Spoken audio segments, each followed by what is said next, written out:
Welcome to a new video where I'll be analysing Bristol City's tactics for the new season.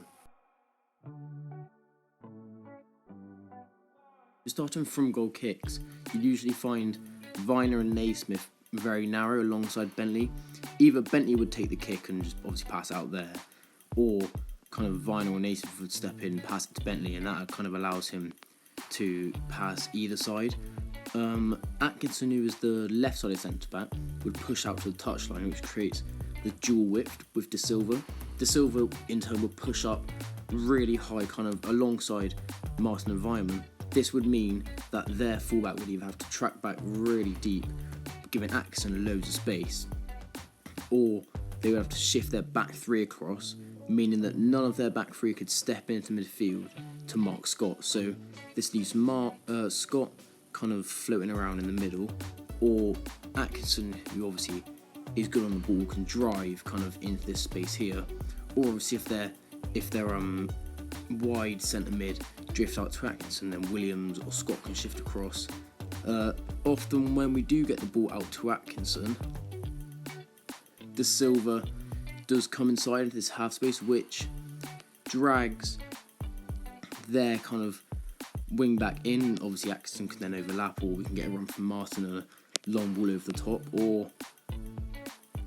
their fullback kind of anticipates the run of Atkinson, so we can easily play inside to De Silva.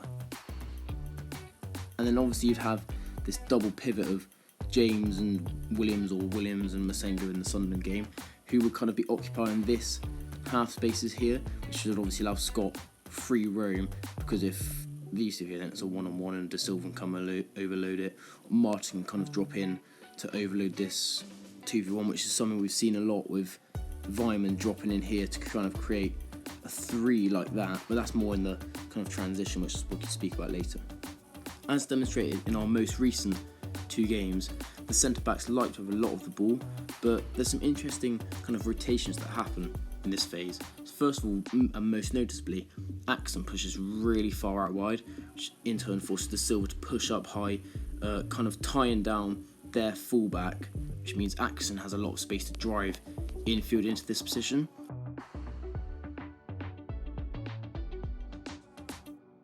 Now you think Viner would go out wide as well to obviously supply more width to the pitch, but instead he kind of stays in this right-handed half space.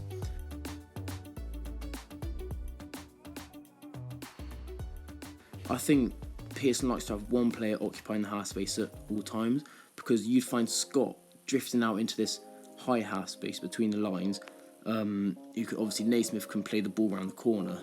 to there.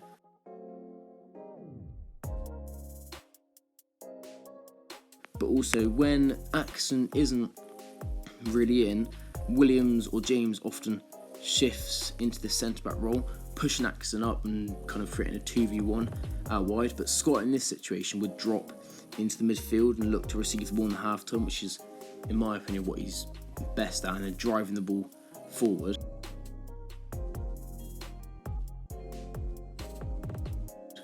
One kind of noticeable thing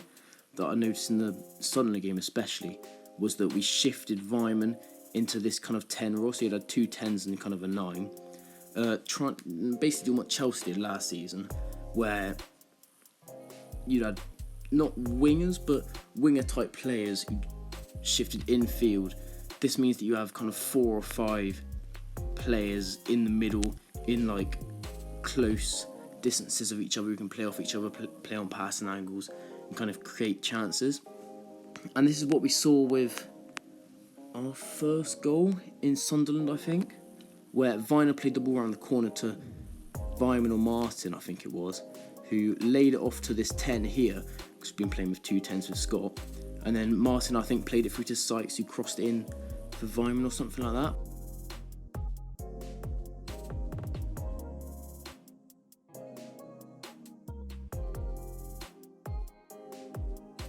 But it was really cleverly worked, that goal, I thought, and it was a really good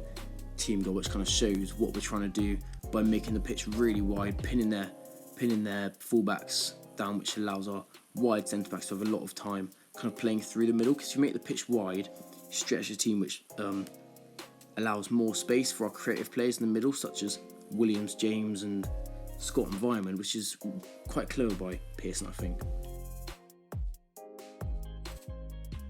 From their goal kicks, you would find we're trying to be quite aggressive, with Martin and Weimann kind of tying up their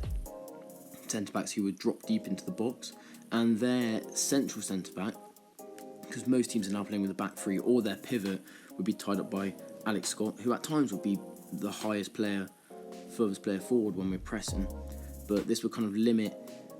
if they play like they're obviously, Martin would cut off the pass lane to the fullback, and James would push up, Ryan would push up, Scott would push up on the pivot, so that we're forcing them this way, which is quite good so that we can set pressing traps, which we saw a lot last season. When the ball is progressed kind of to their centre backs,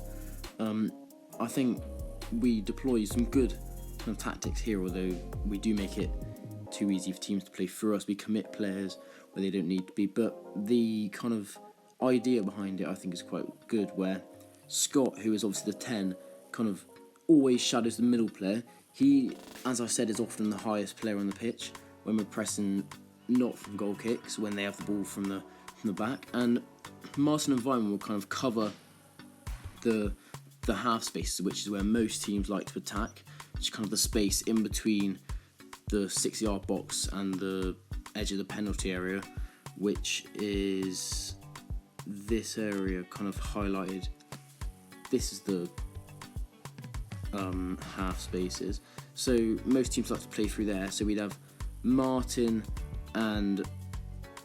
Weimann covering the half spaces, so that obviously they can't progress the ball straight through there to there and create 1v1s and create overloads and create runners off the back of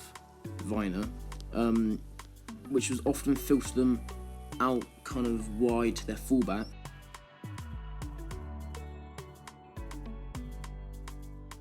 Which then you see Scott obviously shifting over to maybe their wide centre back. Martin would, instead of pressing this one, he would kind of cut off the pass lane in the middle, which would sometimes be their wide centre back or their midfield player here. Obviously you'd have Scott shifting over here, or maybe if they do have a midfield player here, Scott would occupy them. James would shift across, Williams would shift into a deeper position to kind of shadow the direct ball into their striker. You'd have Weimann or Martin, whichever one is the farther sidest striker, would push back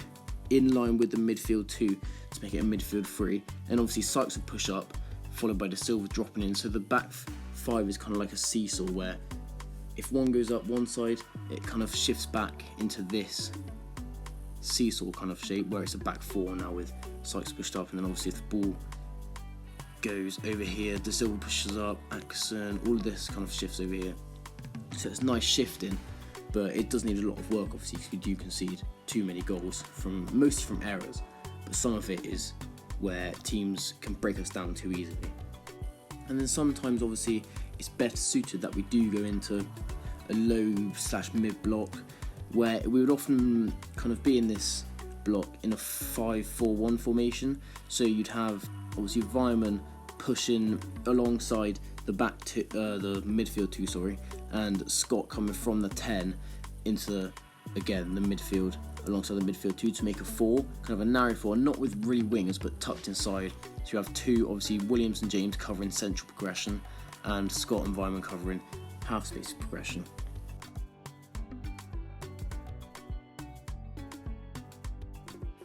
The pressing trigger, which usually occurs, is when the ball is played out to their wide centre back, in which the closest kind of attacker, if you get what I mean, the attacker who's kind of shifted into this hybrid centre mid role, would press out to their wide centre back, kind of curving their run so that the progression can still be made through the half space, curve their run, cutting off that pass, which forces obviously them to go round and back, and then by that point our whole team's kind of shifted up, pressing them man to man and winning the ball back high.